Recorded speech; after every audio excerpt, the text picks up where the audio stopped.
I can identify evidence in a text that supports the author's point. Good. Now we chunked yesterday the text, the first part of the article, right? And then we wrote a gist. And we prompted each other. We prompted Rochelle. She was a risk taker, and I was proud of her for doing that, being a risk taker and sharing her gist. I was proud of my friends who used the prompts to get her to a more detailed gist of using our bold words. Now, what we didn't get to, and what Ms. Oler has worked with you on in your group, is what was in that text that supports that gist statement. Go back and read your gist statement. We're going to read it together on 3. 1, 2, 3. Gandhi inspired MLK to lead his own nonviolent struggle against segregation. Now I want you to go back and look into the text and underline any evidence in that text that supports our gist statement. Go back and find it and underline where you might find that information. If you need help from a shoulder partner to see where they got their information, that is okay.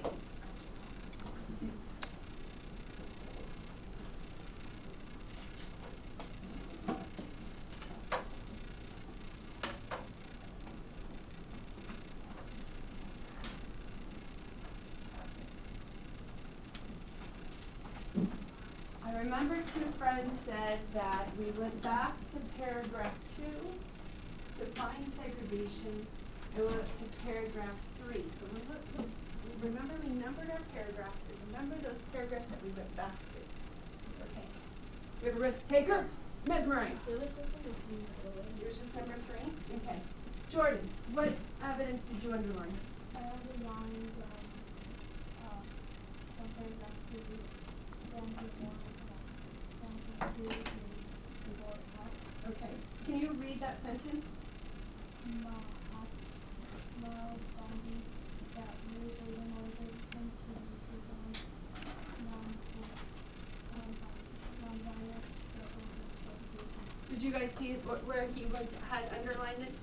Where he had underlined? Okay, it starts with Mahatma Gandhi. Everybody put your pencil there. And are you in agreement? Did anybody? Are you in agreement? Leah? I did the same sentence. You did the same sentence. Did anybody do a different sentence? Nope. That one really speaks to the gist. It's because we talked about the nonviolent struggle, and in that statement right there that Jordan and Leah identified, does it say nonviolent struggle? Yes. Okay, good. So there's 4 things we're going to do today. Francisco. We're going to get to that second section. He needs an article. Sorry, Leah. If you could just number your paragraphs for us. What we're going to do today is the second section. We haven't even got to page 12 yet, right? And so we need to get to page 12. But I will read together, we'll read it together, and then we're going to get into roles, and we're going to get into experts. Just what we have been practicing. So I'm going to put this right here. I need There's magnets right in front of you. Now, if you look at my little poster, it says roles of collaborative reading. That's what you're going to do. When I say gone are the days that you're going to work on your own, ask your teacher, share your information, and then me or Miss Oler or any teacher tell you, yes, that's right, yes, that's wrong. Gone are those days. You're going to do that together and support each other. But are we giving answers to each other? No. What's that word I've been using? What do we need to offer each other? What? Prompts. I like the coaching word. We're coaching our friends, like rally coach with prompts. Good. We're going to try that out with our section 2, which is page 12. So this is roles of collaborative reading. Collaborative meaning that we're doing this together. We're reading and we're supporting each other in our learning.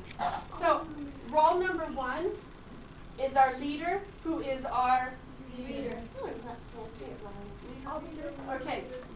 Number 2 is our who? Expert. Yeah. It looks looks like chunk, but it's going to be clunk. And that clunk expert is going to, ooh, bum, bum, bum, bum, bum. I'm going to give you these today. Our clunk expert is going to use the clunk prompt. So if somebody has a prompt, if somebody has a clunk, you're going to prompt them with these prompts. Are you completely married to these prompts? Can you only use these prompts? If you have a different prompt you think your friend is needing, please use it, okay? So that's our clunk expert. That's our number 2 person. What is our number 3 person? Gist expert. Absolutely, and that's what we did yesterday. So our gist expert is going to start with these prompts, okay? And can you write your gist together as a group? Yes. Absolutely. And you're going to start by saying, what was the most important who or what in this section? What was the most important information about that who or what? And together you can write your gist statement. Do you have a question, Lenny? Go ahead. But there's only one that Good. We'll problem solve afterward. Okay? And our 4th person, what is your role? Evidence expert. Jaden, what is it? Evidence expert. Evidence expert. And so then, watch this. Dun, dun, dun, dun. You're going to turn over your paper. Your evidence expert. What is the evidence in the text that supports your gist statement? If your friends and your peers in your group are struggling, here's your prompt. Okay? This is our first shot at this, and we are ready. We've been practicing for a couple days. So, first, we're going to read through the page 12 together, and then I'm going to have you read it together doing your collaborative reading, okay? And going through each section. You feel ready? Yes. All right. All right, so let's read it together. Ready? Or I'll read it aloud, and then your leader can read it. Here we go. In 1955, a black woman named Rosa Parks was arrested when she wouldn't give up her seat on a Montgomery bus to a white man. In support of her actions, King led a movement to boycott or refuse to use the city's bus system. The boycott resulted in a lawsuit filed by the NAACP. This lawsuit led the U.S. Supreme Court to declare Alabama's segregation laws illegal. Now, King was considered a key U.S. civil rights leader. King's speeches were so impressive that some considered him the leader of the nation's African-American population. He went on to peacefully promote increased African-American voter registration, integrated restaurants, and more. King's goal was for all African-Americans to be active as U.S. citizens. People sometimes acted violently toward King. He was arrested and his life was threatened, but King never gave up. In July 1964, President Lyndon Johnson signed the Civil Rights Act. Segregation became a federal crime.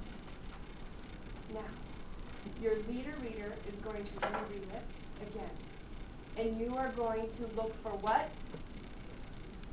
Clunks. Nice.